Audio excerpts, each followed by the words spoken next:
The cameras inside Adrian Cole's $28 million mansion were designed to catch intruders, but on a cold Tuesday morning, they caught something he never expected. A woman, small, tired, moving with the slow caution of someone who had learned to make herself invisible, opened his stainless steel refrigerator and stood there for a full minute, staring inside as though the sight of food pulled at something deep within her. Her hand trembled. She wasn't stealing. She wasn't even touching anything. She just looked broken. And in a moment fueled by ego, stress, and the fear of being taken advantage of again, the billionaire made a decision that would haunt him. He fired her. If you believe in kindness, in second chances, and in the invisible battles people fight every day, please like, comment, share, and subscribe to the channel. Your support helps stories like this reach more hearts. Adrian had always believed that success required a hard edge. Born with little and driven by an obsession never to feel small again, he built an empire from scratch. Real estate, tech, logistics, a thriving web of companies that fed his hunger for control. People called him brilliant. They also called him cold, but he didn't mind. Warmth never built mansions. Empathy never closed deals. And trust, in his experience, was the quickest way to get betrayed.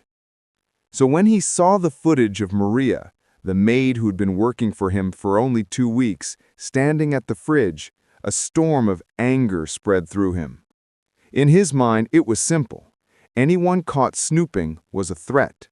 Anyone showing signs of desperation might lead to disaster. He had employees steal before. He wasn't going to let it happen again. He called her into the marble floor foyer of his mansion, dismissed her with a coldness that made her flinch, handed her a sealed envelope with her last 2 weeks' pay, and told her to leave immediately.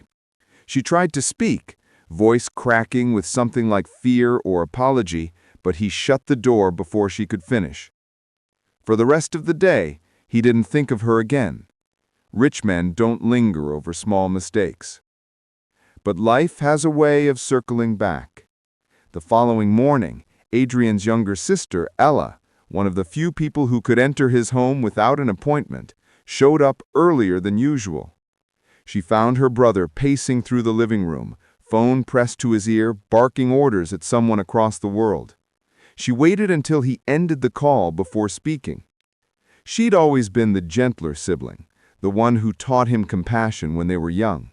Their mother had worked 3 jobs, but somehow still had time to whisper to them at night that kindness was the only wealth no one could steal.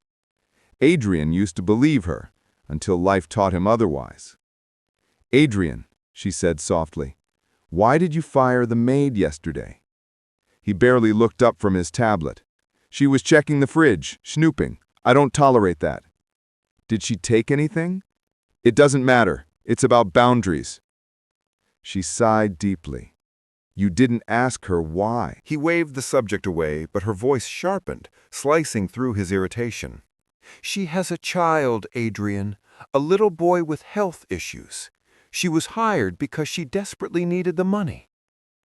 Maybe she wasn't snooping. Maybe she was hungry." Hungry.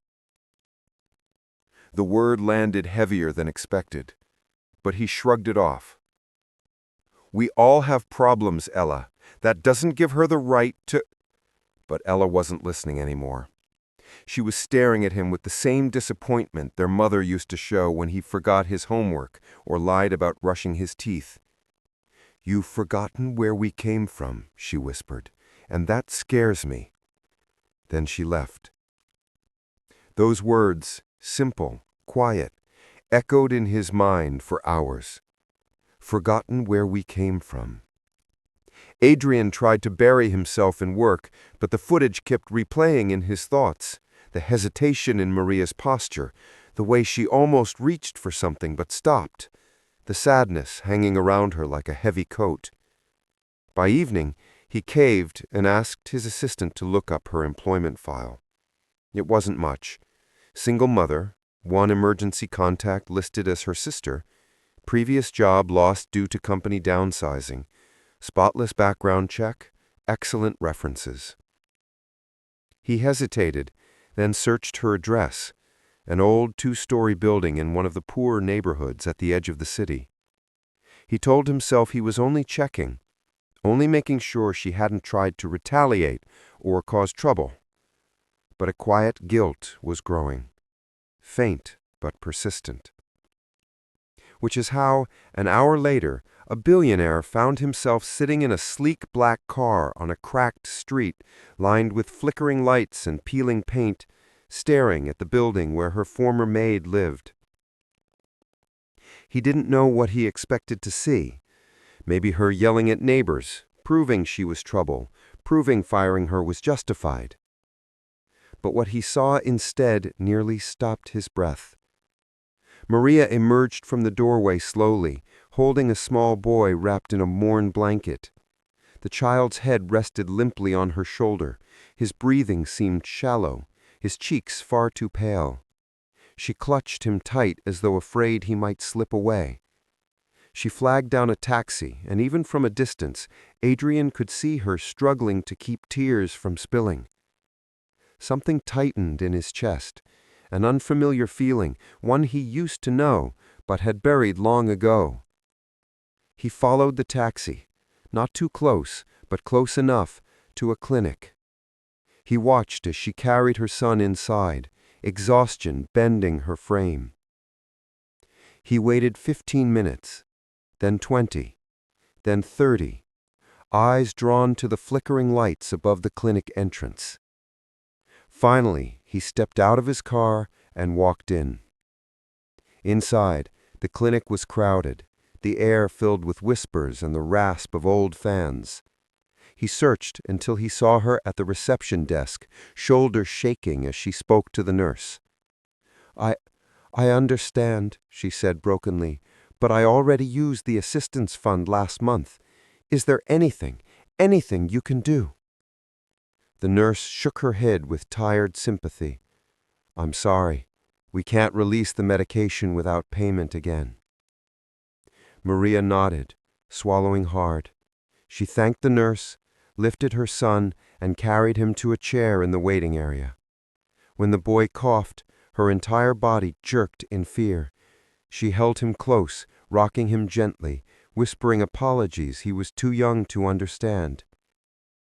And then Adrian saw it, the reason she had stared into his fridge. Her bag sat open on the floor, revealing a small lunch container. Inside were 2 pieces of bread, a smear of something that barely qualified for food, and half of an apple turning brown at the edges. That was all. That was lunch for a woman who worked 12-hour days. That was lunch for a mother caring for a sick child. And suddenly the footage of her looking into his fridge wasn't suspicious, it was heartbreaking. She had been hungry. Not just hungry, desperate. Adrian felt something crack quietly inside him. He approached her slowly, unsure of what to say, unsure if he even deserved to speak. When she finally noticed him, her eyes widened in panic, as though she thought he had come to scold her even now. She looked down quickly, embarrassed by her tears. I'm sorry, sir, she whispered, trembling. I didn't mean to cause trouble. I wasn't stealing, I promise. I hadn't eaten since morning, and I was dizzy, and I shouldn't have looked. I know it wasn't my place, but I swear I didn't touch anything. Her voice broke on the last word, and she covered her mouth, ashamed of crying in front of him. Adrian's throat tightened. The guardrails of arrogance he'd built around his life suddenly felt like they were crumbling. He looked at the child, frail, wheezing softly, and then at the woman who had apologized more in 30 seconds than he had in 10 years.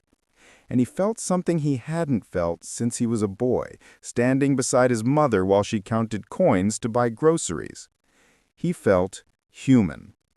Without fully knowing why, he stepped to the reception counter and asked for the bill.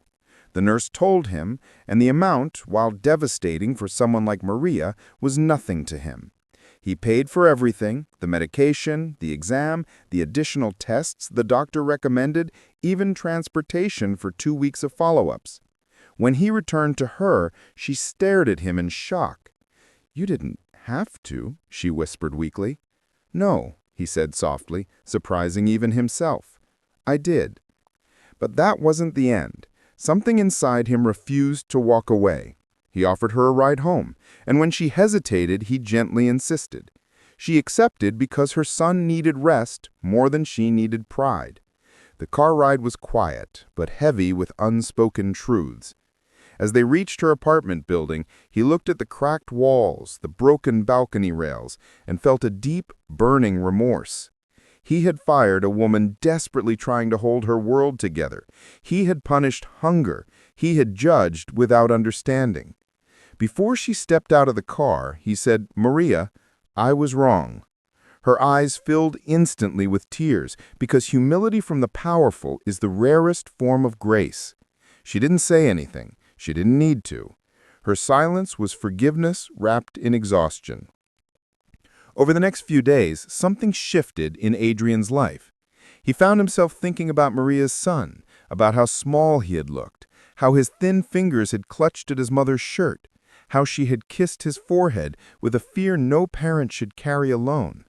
He thought about his own mother, how she used to skip dinner to make sure her children ate, how she hid it behind a smile so they wouldn't feel guilty. And slowly, the man who believed he didn't need softness began rediscovering it. He offered Maria her job back, at double pay. But more importantly, he made changes in his company, introduced emergency funds for employees with medical crises, set up regular donations to clinics like the one he had visited, organized food support programs for low-income staff. For once, his wealth wasn't building walls, it was opening doors. And because humanity has a way of echoing outward, his employees noticed. His sister noticed. Even his usually distant board members noticed the shift in the man who had once ruled with steel. Months later, when Maria's son recovered enough to run again, he visited Adrian's mansion with her. The boy's laughter echoed in the marble halls, a sound that softened corners of the billionaire's heart he didn't know existed. And one afternoon, while watching the child explore the garden with wide-eyed joy, Adrian felt tears gather unexpectedly. Tears not of guilt anymore, but of gratitude. Gratitude that life had given him a second chance to be human. Gratitude that a mistake had become a turning point. Sometimes the universe teaches through pain. Sometimes the smallest moments, like a hungry mother looking into a fridge, carry the biggest truths. And sometimes the people we judge the fastest are the ones whose stories could teach us how to become better. If this story touched your heart, please like, comment, share, and subscribe. Your support helps us bring more meaningful stories to life. Before you go, please comment below. What part of this story moved you the most?